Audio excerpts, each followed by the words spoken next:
Okay, Dan and Don, this is Andy. I figured since we all have pretty busy schedules, this might be the easiest way to show you guys how to access your Google accounts for your advisory students. So just go ahead and watch this and try it yourself, and if you still want to talk to me individually, we can totally do that sometime tomorrow.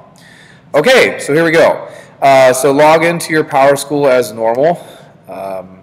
I have my password and username already saved, so pretty quick for me. So once I sign in, obviously this is a screen that you both are very familiar with. Now that they've populated our advisory classes, just go down to your advisory, and then what you want to do is you want to click on the printer icon, which is right here, where you see my mouse kind of circling around right now. And you want to make sure you print, I should say, click the printer icon next to your advisory class. So I'm going to go ahead and click on that right now. And then it's going to bring me to this screen, and it's going to say, okay, so you want to print a report for your advisory class. What type of report do you want to print? So really all I have to do is come up here to the drop-down menu and then click on the drop-down menu. And the one that I want to select is the student username and password for Google Apps, yeah. So student Google user ID and password. So there it is. So I'm going to go ahead and select that by either clicking on it or hitting return.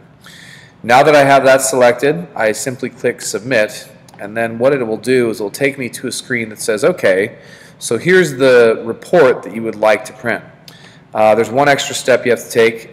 You'll see here that the report, which was literally just created, has a link over it. So I'm going to take my mouse, move it over that, and then click on it. And then it brings me to the printer screen.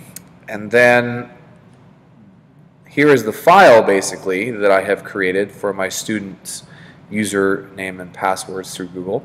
So I'll click on the PDF, and that should open in your PDF viewer, whether you have it set up to Adobe or other, and there is my advisory class. This column here on the left-hand side is their username, and this column here on the right-hand side is their password. When I handed these out to my Avid students, I simply cut strips and then handed them a copy of their user and password. The second step that they need to take, though, is they need to attempt to log on to Google. And the way that they're going to do that is they have to know what their student email address is. Their student email address is basically the following. So I'm going to look at Isabella's right here. This is her username right here. I'm highlighting them right there. Okay, there it is. So that is her username. So when she wants to sign in, she's going to go ahead and log on to Google, just google.com, and then click on the sign in button. Now her full email, though, would be this username and then I'm going to switch screens here, this address right here. And that is at stu.sonomaschools.org. So in order for the students to log in successfully, it's not enough just to put their username in. They have to put the full email in.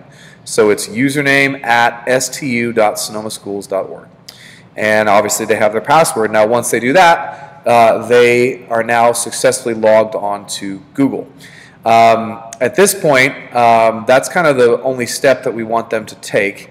Eventually, you'll be able to have them share their Google Docs with you, whether it's through their letter of intent or through their research paper, so that way you have access to it and they can pull it up straight away. And you can retrieve their username and password information at any time. Reports will be available all year.